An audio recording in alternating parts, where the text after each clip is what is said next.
السلام عليكم ورحمة الله وبركاته. ازيكم يا حبايبي؟ عاملين ايه؟ رب تكونوا بخير.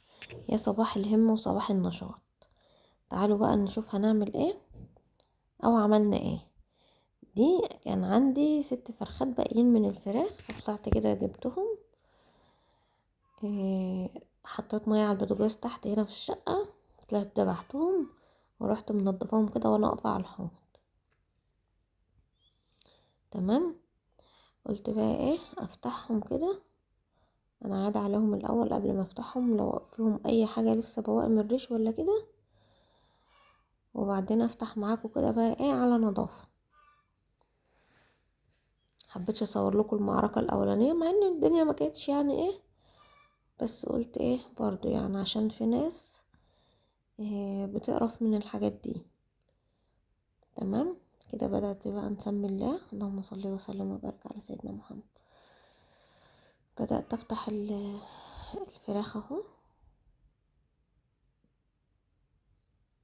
ما شاء الله، تحس ان هم ناشفين عن اللي انا دبحهم الاولانيين، لان دول قعدوا وقت اطول.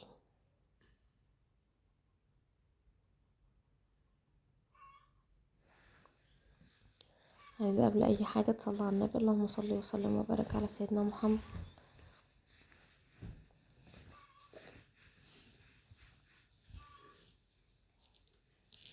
امسكهم بقى كده واحدة واحدة. انا حبيت اصور الجزء ده لان الجزء ده بالذات كان مطلوب مني، يعني بشيل الحاجة الفرخة ازاي والزفرة ازاي وكل ده.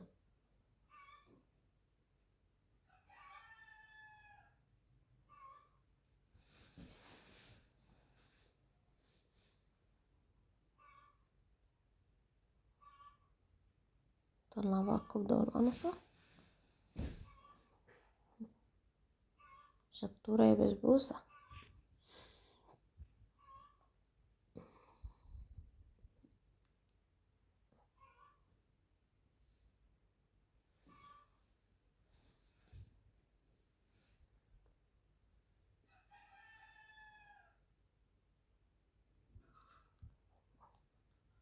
جيت لكم هنا بقى عشان كل حاجة تبقى باينة قدامكم كده.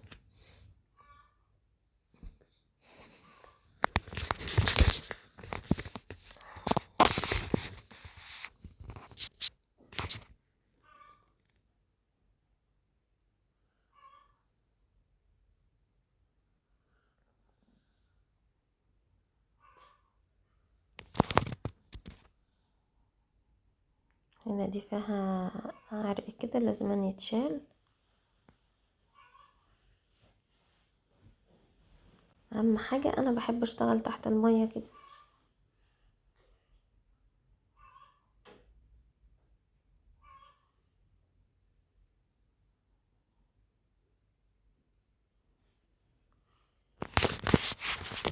شايفة الفرخة بقت فلة، ولسه كمان لما تتنقع نعمل لها محلول نقع تبقى ما شاء الله.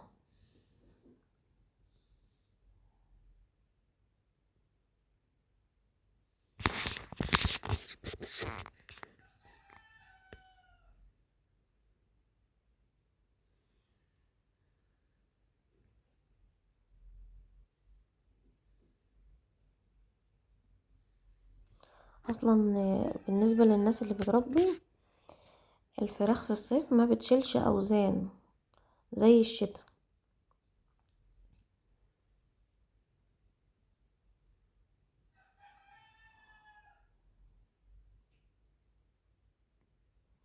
يعني انا كنت سايبة دول عشان يكبروا، فهم ما كبروش يعني اللي انا كنت الحجم اللي انا كنت عايزاه، بس عشان الجو حر يعني الفرخ بياكل قليل، بيحرق كتير كده يعني.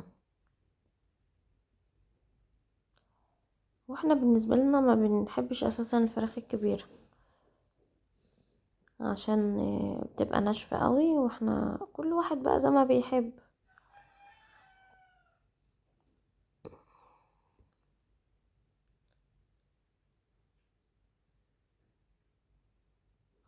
ما شاء الله ما خدوش معايا وقت، على طول على طول كده. اصلا تنظيف الفراخ سهل عن تنظيف الطيور التانية.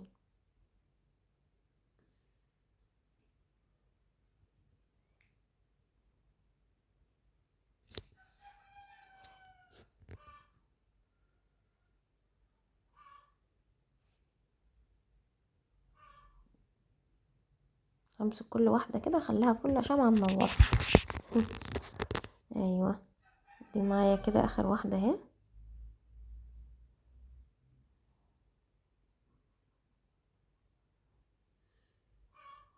طبعا الجلدة اللي في الرقبة دي انا برميها، مش بنستخدمها خالص يعني. تشوفوني دلوقتي وانا بشيلها اهي كده خلاص. وبشيل اول حتة من الرقبة لان بيبقى فيها دم كده، برضه بقرف منها، فبروح قصها بالمقص كده. حبايب قلبي تكون خلصنا، دي اخر فرخة في ايدي اهي. هنعمل بقى محلول النقع. شوف الحتة دي عشان طبعا ما عنديش قمع احط فيها، فهم وانا ذبحهم وهم بيتخبطوا كده ففي حتت منهم بتعمل كدمة، فبفتح لها عشان وانا نقعاها تكون يعني الدم ده يروح يعني في النقع وكده، ميبقاش فيها اي كتلة دم ولا اي حاجة. عارفين الفراخ البيضة ما بتتحملش من اقل حاجة، بتعلم كده. بقى هغسل الحاجة اللي انا كنت بشتغل بها دي، هغسلهم مرة واتنين، وهغسل برضو الحوض ده. احنا كده لسه ما خلصناش يعني، انا كده لسه بس ايه بشطف الحوض كده شطفة عشان اهو. هنزل بقى الفراخ تاني هنا، وهغسل الطبق كمان. انا هنزل عليهم البريل كأن انا غسلتهم دور بالصابون، لان انا اساسا ببقى اغسلهم بالبريل يعني عشان الزفرة وكده.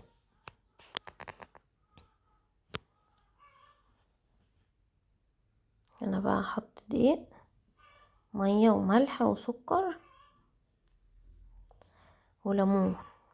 انا بقطع الليمون اهو، معايا 6 ليمونات كده حلوين، هعصر 3 في المية دلوقتي. ايوه اهو.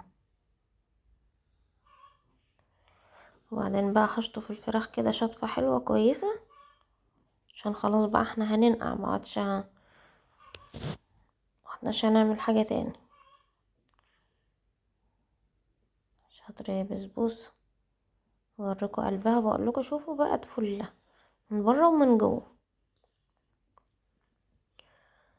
بتفرق بقى التربية البيتي من المحلات صراحة، طعم، نظافة، حاجة انت مربيها بايدك يعني. الحمد لله ولله الحمد، ما خدوش ادوية ولا خدوا اي حاجة كده يعني.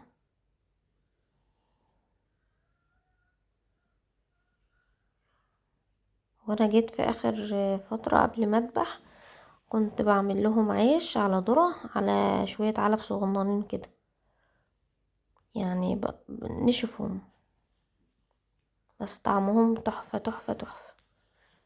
تربية البيت بتفرق يا جماعة، واوفر. ايوه كده يا بسبوسة شاطرة. الله يعين يا رب، الله يعين كل ست بيت على بيتها. كده بقى اطلع الكبد القوانص.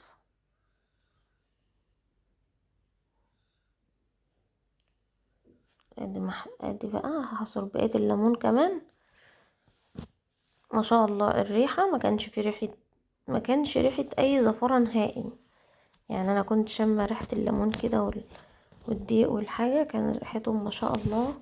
وشايفين اول ما نزلوا بس المية ما شاء الله جسمهم ابيض كمان، ولسه بقى اما يتنقعوا كمان. انا اتنقعوا ساعتين، انا سبتهم ساعتين وبعدين اديتهم شطفة سريعة وصفتهم وكيستهم زي ما انتوا شايفين كده. ايه رأيكم؟ فرختين دول بقول لكم هم قليلين، حطيتهم في كيس عشان ابقى اتبلهم وهنشوهم ان شاء الله. وبحط الكبد لوحدها، مش بحطها مع الفراخ لان ببقى اطبخها لوحدها.